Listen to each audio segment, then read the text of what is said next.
Hello everyone. So let's start with discussion of IMINDOR IPMET 2019 paper. So our first section is short answer type questions in which we have 20 questions and allowed time is 40 minutes and there is no negative marking. इस section में different क्या है? थोड़ा सा difference ये है कि जो हमारा एमसीक्यू सेक्शन है उसके अंदर हमारे पास 4 या 5 ऑप्शंस होते हैं डिपेंडिंग अपॉन एग्जाम।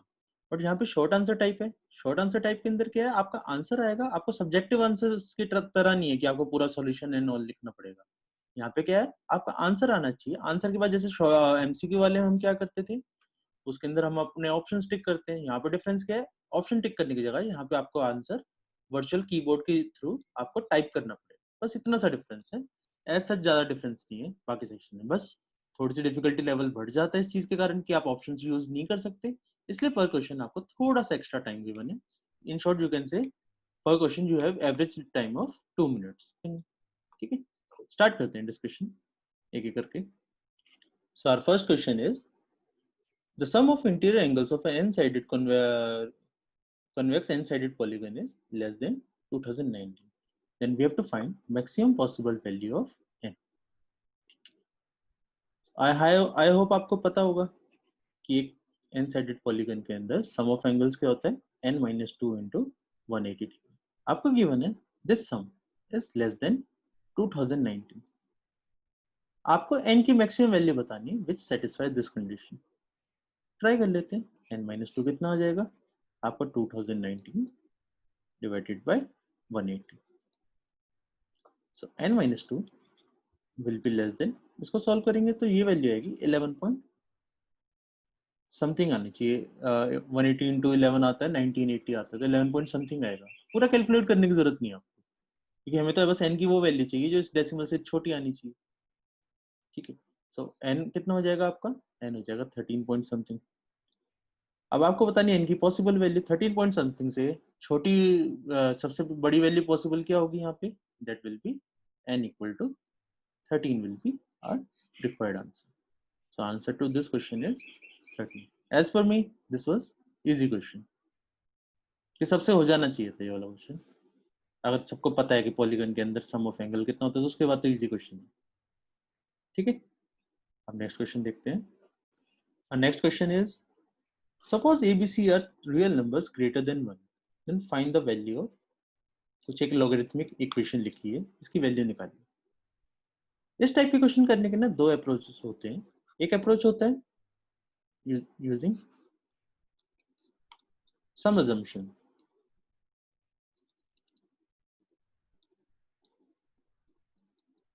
और दूसरा क्या होता है ऑब्वियसली प्रॉपर मेथड। तो आपकी चॉइस है, एग्जाम में आप प्रॉपर मेथड से करना चाहते हैं या अजम्पशन मान के भी हम स्टार्ट कर सकते हैं। अजम्पशन मानने में थोड़ा सा दिमाग लगाना पड़ता है कि ऐसी रैंडम अजम्पशन नहीं माननी। फॉर एग्जांपल ABC सबको अगर हमने वैल्यू 1 मान लिया तो आपको यहाँ पे जो बेस है वो 1 हो जाएगा। तो थोड़ा सोच समझ के वैल्यूज माननी है, फिर अपने आंसर्स निकालना। प्रॉपर मेथड क्या है, ऑब्वियसली इसकी इक्वेशन को सॉल्व करना। तो दोनों मेथड देखते हैं, जो आपको इजी लगे फॉलो कर लेना। एग्जाम में मेरे अकॉर्डिंग अजम्पशन वाला ज्यादा इजी लगता है कि कम टाइम लगता है, प्रॉपर मेथड सोचने में ज्यादा टाइम लगता है और सॉल्व करने में भी ज्यादा टाइम लगता है। ठीक है, पहले अजम्पशन वाला देख लेते हैं, ट्राई कर लेते हैं। ऐसा कर लेते हैं, let a equal to b equal to c equal to some value मान लेते हैं, एक्स मान लेते हैं। ठीक है, तो आपका ये क्या आना चाहिए, ये फर्स्ट हो जाएगा आपका 1/1 प्लस लॉग सी बाई ए। कितना हो जाएगा, सी बाई ए तो आपका एक्स और एक्स कट जाएगा तो 1 आ जाएगा, log 1 to the base x cube plus 1 upon 1 plus log 1 to the base x cube again, and this is 1 by 1 plus log 1 to the base x cube again. ठीक है, I hope पता होगा log 1 क्या होता है, this value is equal to 0, so our equation will convert into 1 plus 1 plus 1, answer is equal to 3. ये मेरे को सबसे इजी लगी है वैल्यू मानना। आप इसकी जगह x की जगह आप कोई वैल्यू इक्वल टू 2 भी मान सकते थे, 3 भी मान सकते थे, एंड ऑल डिफरेंट वैल्यूज भी मान सकते थे कि a की वैल्यू 10 मान लो, b की वैल्यू 100 मान लो, c की वैल्यू 1000 मान लो, समथिंग। डिफरेंट भी ट्राई कर सकते थे, मेरे को ये इजी लगा, इसके अकॉर्डिंग ये सॉल्व कर लिया। आपकी चॉइस, आप कोई भी वैल्यू मान सकते हो, ठीक है। ऐसा क्यों किया, उसके पीछे रीजन ये है कि हमें इतना ऑब्वियस है कि हमारा आंसर न्यूमेरिकल फॉर्म में आने वाला है। इसका मतलब एबीसी पे डिपेंडेंट तो होगा ही नहीं आंसर, क्योंकि हमारा शॉर्ट आंसर टाइप क्वेश्चन वाला है। ऐसा तो नहीं ऑप्शन है जो हमारे एबीसी की फॉर्म में आ रहे हैं, न्यूमेरिकल टाइप आंसर आने वाला है। तो ऑब्वियसली हम कोई भी वैल्यू मानेंगे, न्यूमेरिकल टाइप ही आपका आंसर आना चाहिए। और जो डिफरेंट वैल्यूज पे आंसर सेम ही आ रहा है, तो आपका आंसर वही होगा आपका, ठीक है। दूसरा मेथड है, प्रॉपर मेथड से ट्राई कर लेते हैं, ठीक है। आप उसको देखते हैं। प्रॉपर मेथड क्या है, इसी इक्वेशन को अगर हम सॉल्व करें तो ये ऊपर वाला बन जाएगा आपका, नीचे वाला 1 plus log log c by a, पता है, आई होप पता होगा, that is log c by a upon, इसको लिख सकते हैं लॉग ए स्क्वायर, कि log a by log b लिख दिया। ये वाली आइडेंटिटी यूज करी है, आइडेंटिटी यूज करी हमने, log a to the base b is equal to log a divided by log, ये वाली आइडेंटिटी यूज की है, ठीक है। So this is 1 by, this will convert into log a by b upon log b square c, and this will convert into 1 by 1 plus log b by c upon log b square c, sorry c square, ठीक है। अब LCM ले लेते हैं, तो ये log a square भी तो ऊपर चले जाएगा, और यहाँ पे क्या जाएगा, log b स्क्वायर c ऊपर जाएगा, एंड यहाँ पे जाएगा log c स्क्वायर a ऊपर जाएगा। नीचे क्या बच जाएगा, ये बच जाएगा log a square b plus log c by, ये क्या बच जाएगा, log b square c plus log a by b, और ये बच जाएगा log c square a plus log b by c. I hope आपको ये पता होगा कि log a plus log b क्या होता है, log a भी होता है। नीचे वाले में वो आइडेंटिटी यूज करते थे डिनोमिनेटर में सब कुछ। अच्छा, यहाँ पे करेंगे तो ये किस में कन्वर्ट हो जाएगा, log a square b into c by a, ये कट जाएगा, ये तो आ जाएगा आपका log abc बन जाएगा आपका डिनोमिनेटर। सिमिलरली यहाँ पे भी आपका डिनोमिनेटर वही बनना चाहिए, क्योंकि स्क्वायर से ये कट जाएगा, बी स्क्वायर से अगर इसमें सेम आइडेंटिटी यूज करेंगे तो ये भी आपका log abc बन जाएगा। सिमिलरली इसको भी अगर आप log a plus log b करोगे तो ये भी आपको कन्वर्ट हो जाएगा log abc। इसका मतलब हमारा डिनोमिनेटर तो सेम हो गया हर केस में। तो अगर हम log abc को कॉमन बाहर निकाल लें तो आपका न्यूमरेटर में क्या बच जाएगा, log a square b plus log b square c plus log c square a, and log a plus log b plus log c क्या होता है, ऑब्वियसली तीनों का product. So this will be log abc and this is product आ जाएगा log a cube b cube c cube, and this will convert into पूरे का whole cube हो जाएगा, मतलब 3 into log abc upon log abc, cut गए। So answer is 3, so required answer is 3। थोड़ी मेहनत है, अब आपकी चॉइस, आप एग्जाम में ये मेहनत कर सकते हो तो कर लेना, अदरवाइज मेरे अकॉर्डिंग पहले वाला मेथड जाते ही, ठीक है। आई होप क्लियर होगा सबको, ठीक है। नेक्स्ट देखते हैं, क्वेश्चन नंबर 3। इसमें क्या मेंशन है, a real valued function f satisfy the relation fx into xy is something, कुछ काफी लंबी सी इक्वेशन लिखी है। तो जनरली इस टाइप के क्वेश्चन हम करते क्या है कि जनरली हिट एंड ट्राई करके एक्स एंड वाई की वैल्यूज मान के हम फाइनली वो एक पैटर्न बन जाता है आपका स्पेसिफिक पैटर्न, उस पैटर्न को सॉल्व करते हैं, या अदरवाइज ऐसी पैटर्न करते करते मेहनत करते करते हम F8 तक पहुंच जाते हैं। इसी पार्ट में मेजरली सबको प्रॉब्लम आती है, ठीक है। एक चीज कर सकते हैं, ट्राई कर लेते थोड़ा सा सिंप्लीफाई करने की क्वेश्चन को। वो कैसे करेंगे, ऐसा कर लेते हैं, x की जगह y पास कर देते हैं, इन y की जगह x पास कर देते हैं इस फंक्शन में। x की जगह y लिख देते हैं, y की जगह x लिख देते हैं, तो हमारा फंक्शन क्या हो जाएगा, वो हो जाएगा हमारा f y into f x is equal to f of 2x plus 2xy plus 3 हो जाएगा 2yx plus 3 plus 3 times f of y plus x minus 3 times f x plus 6x।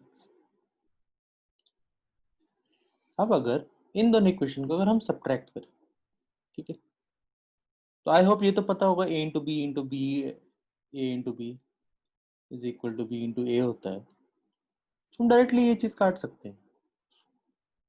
Similarly ये चीज़ भी सेम ही होगी, x Y और Y x same होता है, तो ये दोनों में कट जाएंगे, तो इनका डिफरेंस क्या आएगा, जीरो आएगा। इनका डिफरेंस क्या आएगा, वो भी जीरो आएगा। एक्स प्लस वाई और वाई प्लस एक्स भी सेम ही होना चाहिए, तो ये चीज़ भी कट जाएंगी, इनका डिफरेंस भी आएगा, जीरो आएगा। अच्छा, इनका डिफरेंस क्या आएगा, इनका डिफरेंस आएगा माइनस 3 एफ वाई, इसमें से ये माइनस करेंगे तो प्लस 3 एफ एक्स, एंड इस वाले पार्ट में क्या आएगा, 6y माइनस 6x। सो हमारी इक्वेशन बन जाएगी thrice of f x minus f y is equal to 6 times x minus y. ठीक है, so f x minus f y is equal to twice of x minus y.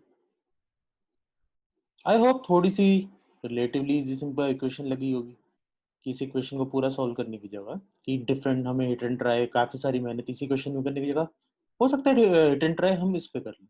ठीक है, आपको निकालना क्या है फाइनली, F8 निकालना है, तो किसी इनमें से किसी एक की वैल्यू 8 मान लेते हैं। सो F8 क्या होगा आपका, एंड ऐसा करते हैं, x को इक्वल टू 8 मान लिया, y को 0 ही मान लेते हैं, ये ज़्यादा सिंपल है, minus f of 0 is equal to twice of 8 minus 0, और you can say F of 8 is equal to 16 plus f of 0। अब हमारा सिंपल सा काम हो गया, एफ ऑफ 0 निकाल लेते हैं, एफ ऑफ 0 निकल गया तो पूरा क्वेश्चन नहीं हो जाएगा हमारा। ठीक है, आई होप यहाँ तक क्लियर होगा। ठीक है, एफ ऑफ 0 निकालना है, तो हमारा फाइनली क्या है, जब दो चीज़ आई हमारी, एक तो हमारी इक्वेशन है f x minus f y is equal to twice of x minus y, इस इक्वेशन को हम यूज़ करने वाले हैं। एंड दूसरा हम क्या यूज़ करने वाले हैं, f eight will be equal to 16 plus f of 0।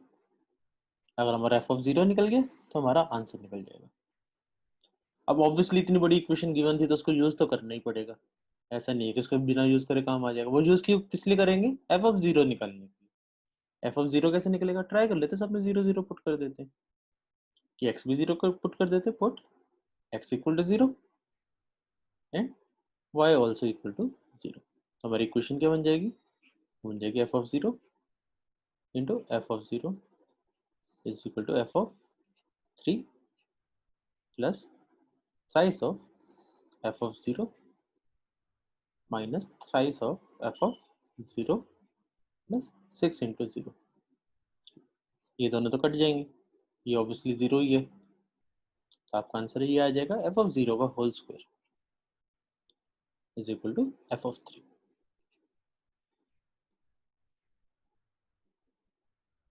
ठीक है, अब इसको यूज कैसे करें, ऐसा कर लेते, इस इक्वेशन में पुट करके देख लेते हैं 0 और 3 को, यहाँ से भी एक इक्वेशन आ जाएगी इनके बीच में, वो कैसे आएगी, एफ ऑफ 0 का होल स्क्वायर, सॉरी एक्स की जगह 3 पुट कर देते हैं, यहाँ पे अगर हम पुट करते हैं x is equal to 3 and y equal to 0 put कर देते हैं, तो इक्वेशन बन जाएगी आपको एफ ऑफ 3 का whole square 3 sorry minus f of 0 is equal to twice of 3 minus 0। F of 3 की जगह हम क्या पुट कर सकते हैं, ये वैल्यू वैल्यू तो हमारा ये हो जाएगा आपका एफ ऑफ 0 का whole square minus f of 0 is equal to 6। ठीक है, दिख भी रहा होगा सिंपल सी इक्वेशन कि f of 0 into f of 0 minus 1 equal to 6। ये कैसे आ सकता है, वो आ सकता है हमारा 3 इंटू 2। दिख भी रहा होगा कि एक नंबर कम हो रहा है, तो 3 into 2 is equal to 6। Obviously you can say F of 0 is equal to 3। F of 0 3 है, तो एफ ऑफ 8 क्या हो जाएगा हमारा, that will be 16 plus 3, that is equal to 90। That is our required answer. I hope clear होगा ये वाला part. Next देखते हैं, नेक्स्ट क्वेश्चन नंबर 4, जिसका है हमारा डिटर्मिनेंट का क्वेश्चन। क्या दिखा, late ABC be 3 4 into 4 matrices such that determinant of A is 5, determinant of B is -3 and determinant of C is half. And you have to find value of this determinant। Doable question है, करना क्या है यहाँ पे कि आपको इसका determinant of 2A B raised to power -1 C cube and B raised to power B का transpose will be equal to यहाँ पे 2 की पावर क्या हो जाएगी, 4 into 4 मैट्रिक्स है, तो 2 raised to power 4 into determinant of A into 1 by determinant of B into determinant of C to the power 3 into, I guess आपको पता होगा determinant of B, the determinant of B transpose is equivalent to determinant of B only। तो यहाँ पे हम क्या लिखेंगे, determinant of B। ठीक है, ध्यान से देखो तो ये तो कट ही जाएगा वैसे भी। ठीक है, तो हमारा आंसर आएगा 2 raised to power 4 that is 16 into determinant of A is 5 into determinant of C is half। Half का क्यूब कितना हो जाएगा, 1 by 2 to the power 3। So this is 80 into 1 by 8 equal to 10। So our required answer is 10। Easy question था, सबसे हो जाना चाहिए था एग्जाम में। आई होप इसमें कोई डाउट नहीं होगी। नेक्स्ट देखते हैं। Our next question is, if A is 3 into 3 non-zero matrix such that A square is equal to 0, then determinant of कुछ समथिंग एक इक्वेशन है वो सॉल्व करेंगे। आई होप आपको ये तो पता होगा कि अगर A स्क्वायर का डिटर्मिनेंट इक्वल टू 0 है, तो इससे जो आगे वाले आ रहे हैं डिटर्मिनेंट ऑफ A क्यूब क्या आएगा, A क्यूब क्या आप बोलते हैं, A square into A। Obviously ये 0 है, तो ये वाला पार्ट भी 0 होना चाहिए। इसका ना A स्क्वायर से आगे जितने भी डिटर्मिनेंट आएंगे, A क्यूब या A raised to power 4, A raised to power 5 and so on, all will be equal to 0। ठीक है, ये चीज तो क्लियर होना चाहिए। नेक्स्ट है, अब आपको क्या बताना है, इस चीज का डिटर्मिनेंट बताना है।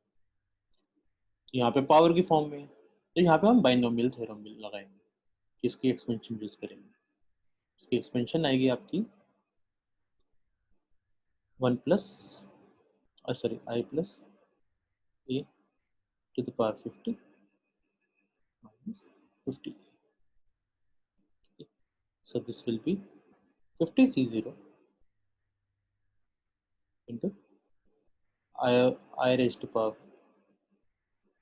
50 कर लेते हैं into A raised to power 0 plus 50C1 I raised to power 49 into A raised to power 1 plus 50C2 I raised to power 48 into A raised to power 2 and so on till 50C50 I raised to power 0 and A raised to power minus 58। अच्छा, अभी हमने ऊपर देखा था, इससे आगे तो जो भी वैल्यूज आएंगी, क्योंकि ए स्क्वायर 0 है, आगे वाली जितनी भी वैल्यूज आएंगी ये सारी इक्वल टू 0 आ जाएंगी, बचेंगे बस ये सब। ठीक है, तो बचा क्या क्या, 50C0 तो 1 होता है, ये भी 1 हो गया, ये भी 1 हो गया, this is 1 plus 50C1 is 50, iota sorry I की पावर 49 क्या होगा, that will be equal to 1 only, and this is 50A, the determinant of A is A only, minus 50A, ठीक है, सो ये कट के and answer is equal to 1, तो 1 is our required answer. बस ये आपको ये चीज ट्राई करनी चाहिए थी कि आपको एक्सपेंशन यूज करनी है, एक्सपेंशन यूज करना अगर आपको आता है उसके बाद तो काफी सिंपल क्वेश्चन था कि मैक्सिमम चीजें कट गई हैं एंड आपको इजीली आंसर आ जाएगा, answer is equal to. I hope इसमें किसी को डाउट नहीं होगी, सब कुछ क्लियर होगा, ठीक है। नेक्स्ट देखते हैं, नेक्स्ट देखते हैं, three friends divide some apples in the ratio 3:5:7 among themselves।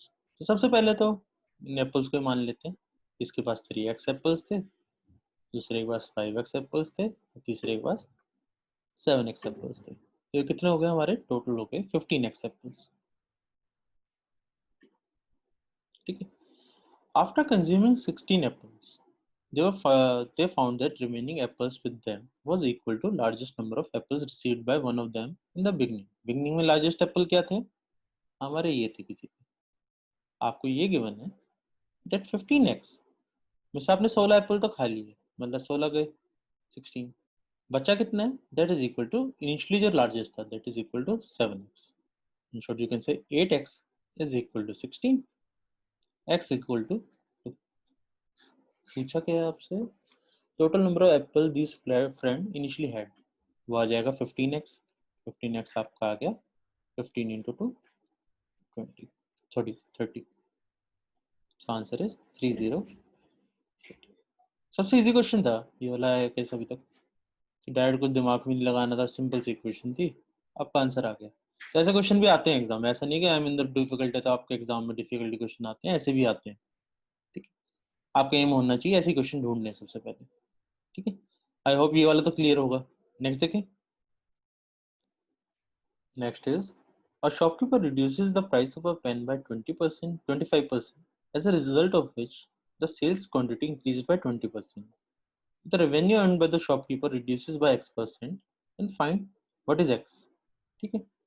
I hope आपको पता होगा that price into sales is equal to revenue, ठीक है। इस टाइप को करने के कई सारे मेथड आपने परसेंटेज की क्लास में देखी भी होंगे, ये वाले सबसे इजी मेथड मुझे लगता है वैल्यू मान लिया करो, कि मान लेते हैं स्टार्टिंग में इनिशियल प्राइस वाज 100, सेल्स को भी 100 मान लो, तो टोटल रेवेन्यू कितनी हो जाएगी, वो हमारी रेवेन्यू इतनी हो जाएगी। अब आपके बारे में प्राइस के बारे में क्या गिवन है कि प्राइस इज रिड्यूस्ड बाय 25%, 100 को अगर 25% कम करते हैं मतलब -25 हो गया, so new price is 75 and sales is increased by 20%, मतलब सेल 20 ऐड होगी, तो न्यू सेल कितनी आ गई, वो आ गई 120, ठीक है। प्राइस इंटू सेल्स करोगे तो इस केस में रेवेन्यू कितना आ रहा है, 75 इंटू 120 आता है आपका 9000 आता है, तो ऑब्वियसली रेवेन्यू कम हो गई, रेवेन्यू कितनी कम हुई हमारी, रेवेन्यू कम हुआ है हमारा 1000। परसेंटेज ऑफ रेवेन्यू कैसे निकालते हैं, percentage decrease will be equal to 1000 upon 10,000 जो इनिशियल ओरिजिनल था इंटू 100, सॉल्व करके ये कितना आया इक्वल टू 10%। आपसे क्या पूछा था, इक्वल टू x% है, मतलब x की वैल्यू कितनी आ गई, इक्वल टू 10 आ गई, दिस इज 10। सिंपल क्वेश्चन था इसलिए मैं 2-3 मेथड से करके नहीं दिखा रहा, आई होप कर लोगे ये वाला तो, ठीक है। तो आंसर इज 10, ठीक है। आई होप क्लियर होगा ये वाला।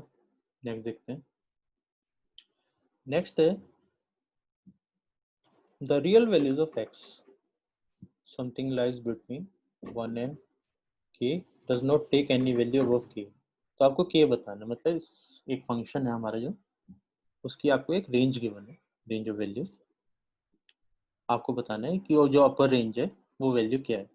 ठीक है, सॉल्व करके देखते हैं इसको। आपका क्या है, 3x²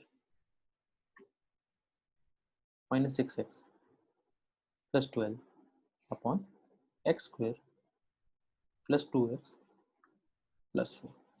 पहले इसको देख लेते हैं। अगर कई लोगों को दिख गया होगा ये वाली चीज में कि इसका मल्ट 3 टाइम्स ये है, इसका 3 टाइम्स ये है, बस यहाँ पे प्लस की जगह माइनस है। ठीक है, कैसे करते हैं, प्लस 6x कर देते हैं और माइनस 6x कर देते हैं कि प्लस आ जाए वहाँ पे। ये किस में कन्वर्ट हो जाएगा आपका, ये हो जाएगा 3x² plus 6x plus 12 minus 12x divided by x² plus 2x plus 4। And यहाँ पे भी कर देते हैं x² plus 2x plus 4। This thing is 3 minus 12x upon x² plus 2x plus 4। ठीक है, अब क्या कर सकते हैं, ये वाली चीज प्रॉब्लम आ रही होगी तो जनरली ना प्रॉब्लम क्या होती है ऐसे केस में, आप मैक्सिमम मिनिमा लगाने की ट्राई करते हैं कई लोग एंड ऑल की 11 12th में हमने वो चीज पढ़ी है। इसमें हम ट्राई करेंगे AMGM वाला प्रिंसिपल।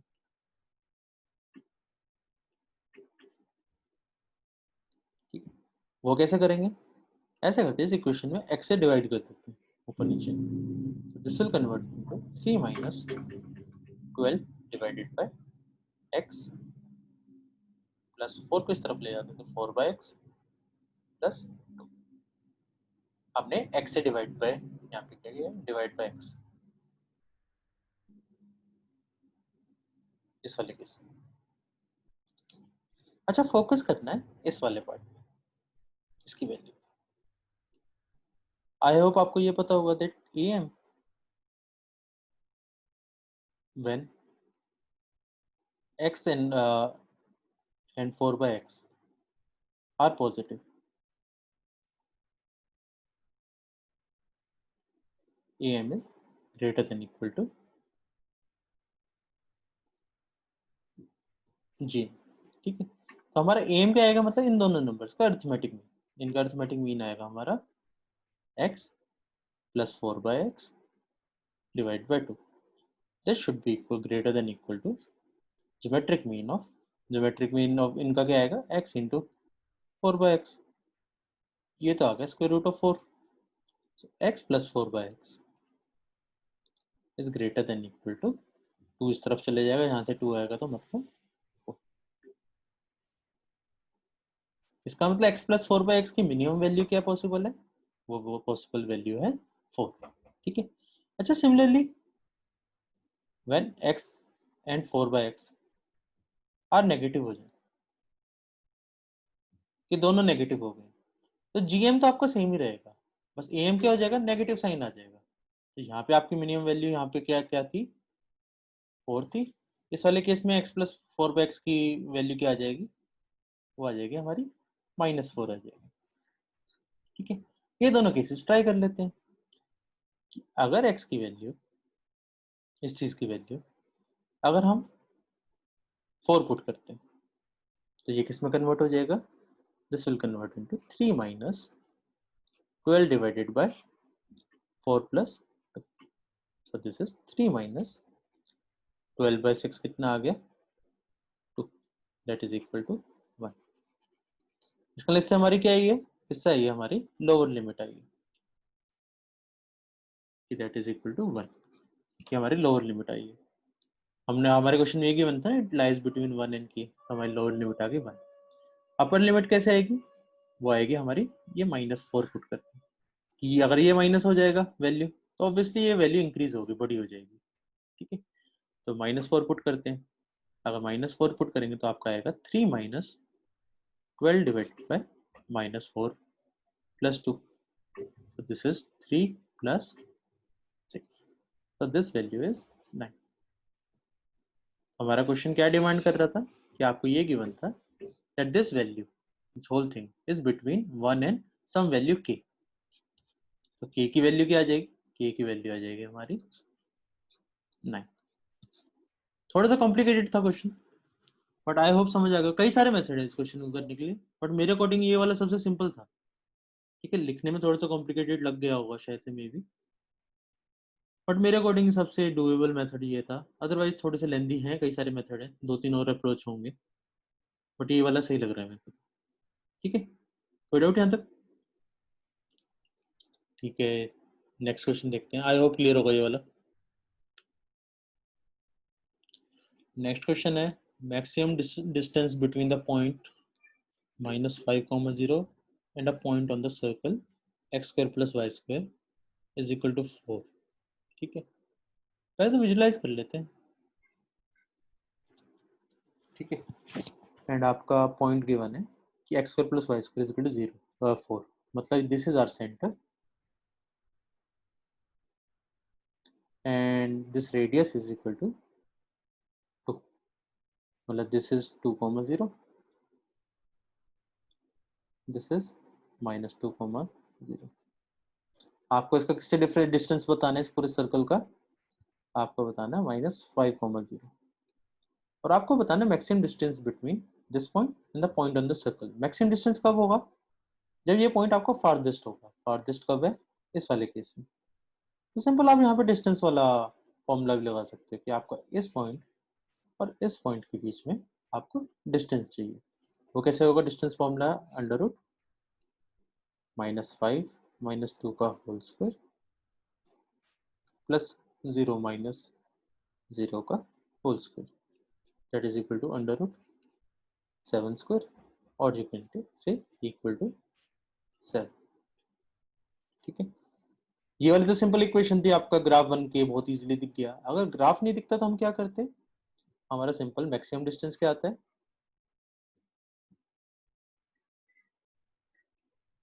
हमारा आता है सिंपल कि डिस्टेंस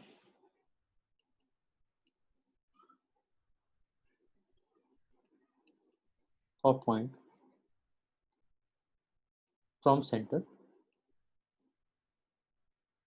सेंटर से इस पॉइंट का डिस्टेंस निकाल दो। वो हमारे इस केस में आया था 5 plus radius of circle. Radius of circle उसमें ऐड कर दो तो आपका आ जाएगा maximum distance.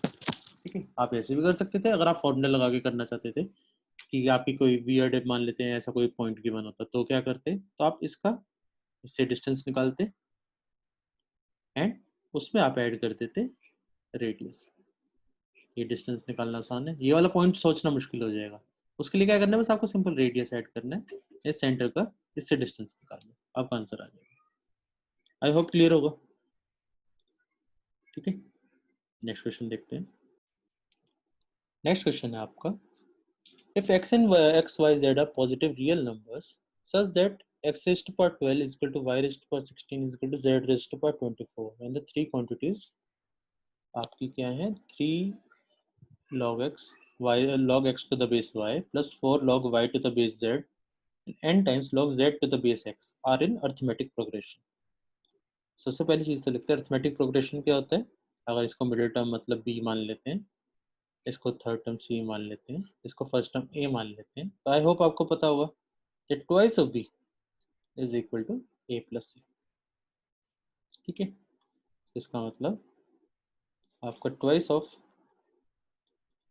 Sorry twice of 4 times log y to the base z will be equal to 3 times log x to the base y plus n times log z to the base x।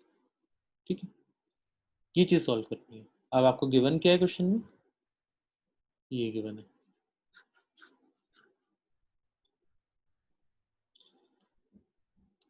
तो ऐसा करते हैं, तीनों बराबर है, तीनों को equal to कर लेते हैं। Let some value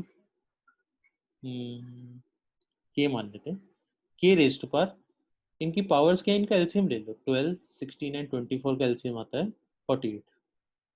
so let these be equal to k raised to power 48। इसका मतलब x की पावर 12 इक्वल टू k की पावर 48 है। इससे हमारा क्या आएगा? x equal to k raised to power 4, y raised to power 16 आपका k raised to power 48 है। यहाँ से आएगा हमारा y equal to k cube and z raised to power 24 equal to k raised to power 48 है, तो यहाँ से आएगा आपका z इक्वल टू 2 k की पावर 2। अब क्या करना है, सिंपल यहाँ पे पुट कर देते हैं, तो ये आ जाएगा 8 इंटू वाई की जगह हम क्या लिखेंगे, log k cube to the base k square equal to 3 into log k4 to the base k cube plus n into log k square to the base k raised to power 4। तो ये आ जाएगा 8 into, आई hope आपको पता होगा कि log a raised to power x to the base a raised to power y क्या होता है, is equal to x by y। ये वाली आइडेंटिटी यूज करके यहाँ पे वैल्यूज लिखेंगे। सो आपकी ये आ जाएगी 3/2 equal to 3 into 4/3 plus n into 2/4। यहाँ से n निकाल लेते हैं, ये आ जाएगा 12 equal to 4 plus n/2। So n/2 equal to 8 and n equal to 16। So 16 is our required answer। I hope clear होगा ये वाला। थोड़ी बहुत तो कैलकुलेशन थी बट डुएबल क्वेश्चन था, मतलब विद इन 2 मिनट्स कर सकते थे आप ये क्वेश्चन, ऐसा नहीं था कि बहुत स्किप करने वाला क्वेश्चन था, डुएबल क्वेश्चन था, कर सकते थे। ठीक है।